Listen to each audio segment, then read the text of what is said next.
If you've watched the Clone Wars and gotten annoyed by scenes like this, you are not alone. It just seems like a waste of potential when compared to modern tactics used by modern real-world armies. But when you think about it in context, it makes complete sense. I'm going to break down two main points for why I believe the tactics used by the clones were actually sensible, effective, and on so many occasions brought them a victory.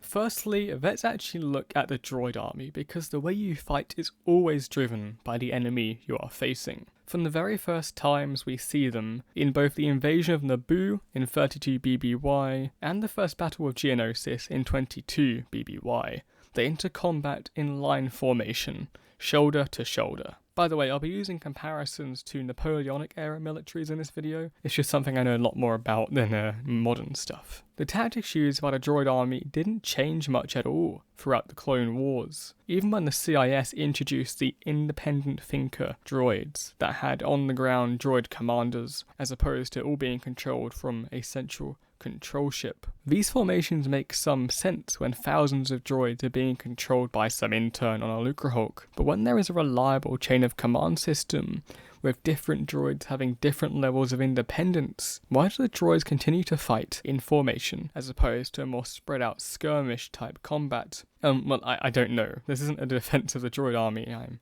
no clanker sympathizer, but all that is to say that you can't blame the clone army for not implementing modern real-world tactics when their enemies never change their own tactics. Anyways, let's have a look at an example. What comes to my mind is the Battle of Christophsis. The droid strategy under the command of Worm Losum is to advance in what looks like a pristine parade column, the AAT hover tanks advancing at the same speed along with the infantry, despite the fact that the droids' hover tank was a far better artillery piece than it ever was as a main battle tank. I mean, all the Republic forces had to do was use repulsor lift jammers, and their walkers would still work while completely immobilizing the enemy, but that's a rant for another time. And this column is not even a good marching column to get from A to B, because the whole point of marching in column is that you're able to transition to different formations, like into a line to be able to present all your troops' guns at the enemy, which in this case would make sense to outflank the tiny, small Republic holdout. But where are they going to spread out to here? So the clones' response to this is sensible. They get behind cover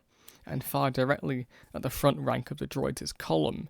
Even though the clones are greatly outnumbered, it doesn't matter, because only the front rank of the droid column can return fire. And to be fair to the droids, they do score some hits, although that's probably only because they're shooting through each other, I guess. The Battle of Christophsis didn't have the best CGI. So the initial instinct of the Republic forces is spot on here. Sit back, let the artillery do the work. The problem comes when Skywalker and Rex do a flanking attack, which would make sense in this situation, but it's a bit underwhelming. There's like 10 of them. Wait a minute. What's going on here? Are they just running in? It was going so well. The artillery was decimating the droids. It's the one time the Republic actually has artillery dominance. And this trooper has just punched a droid. The martial commander of the entire 7th Sky Corps is just roundhouse kicking battle droids. And you may say, oh, well, isn't he just inspiring his men to move forward with him? Isn't that great? Isn't that a great show of inspiration to the troops? No.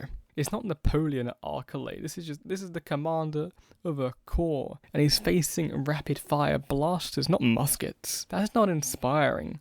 If I saw my commanding officer do that, I would think he's stupid. I'd be terrified. And who sent in those AT-RTs? What were they ever going to achieve? And of all that time to think, while all this is going on, Worm Losum does nothing. He opens the hatch on his tank, I guess he was sleeping or something, sees that he's losing, and pulls back with his entire vanguard destroyed. Christophsis shows that the clones never had to even contemplate any complex redeployment of their forces, because the droids never changed how they fight. From Geonosis to Christophsis to Ring Govinda, the droids simply rely on the weight of their numbers.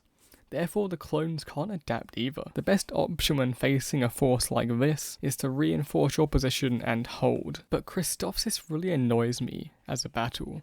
The Republic could have just stayed put. They had complete artillery domination and no droid bomber was going to come and blow it all up. But that incredible advantage was not obvious to the Jedi and clone commanders because they counterattacked while still being attacked. The only outcome for this stupid action should have been certain defeat. The only reason the clones win in the end is because of the stupidity of the droids. And I would argue that is the basis behind almost every Republic victory. Another battle like Christophsis on a far greater scale would be Munilist, yes, of Captain Fordo fame. The Republic only won because for once they had a superiority in air power, something they completely lack through much of the Clone Wars, despite the LAATs being so highly effective during the first Battle of Geonosis. Oh, and I can't mention the Battle of Munilist without showing the Lancer clones, which I can't really defend, although the fact that we never see them again means that hopefully those clones were given a more useful role. Okay, so that might explain why the clones respond to the droids' tactics in the way which they do, but there's another factor at play.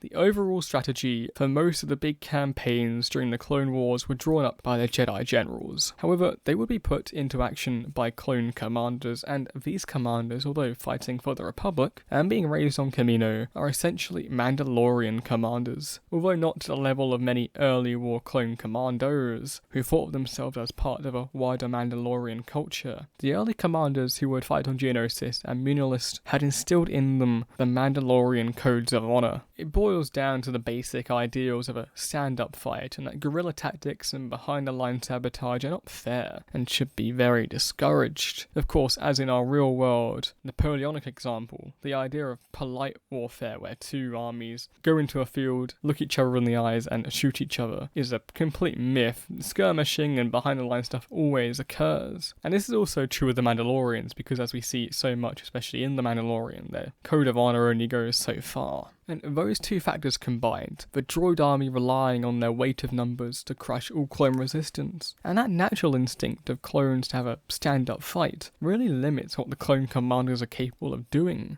I don't blame individual clone commanders for not changing how they fight, it was literally born into them. And on that, it's easy with what I have presented so far to say, okay, that makes sense at the start of the war, but why didn't anything change throughout multiple years and dozens of campaigns? Well, the original clone commanders had been bred to have a certain amount of independence. Each clone rank upon being born on Kamino would have a different level of independent thinking, commanders the most and regular troopers the least. Those commanding corps and legions had risen from the lower ranks as the war went on, and therefore despite them seeing these previous tactics from the front lines, they continued to use them because they kept that initial level of independence they were born with. This is actually part of a theory that the reason the clones do worse the longer the war goes on is because the commanders continue to get less and less independent as more clones have to be promoted. But that is just speculation on my part. There isn't really any data. And to point out the elephant in the room, you can't just say because it was easier to animate. That's just cheating. Anyways, I've been Ryno. Thank you very much for watching, and I'll see you around.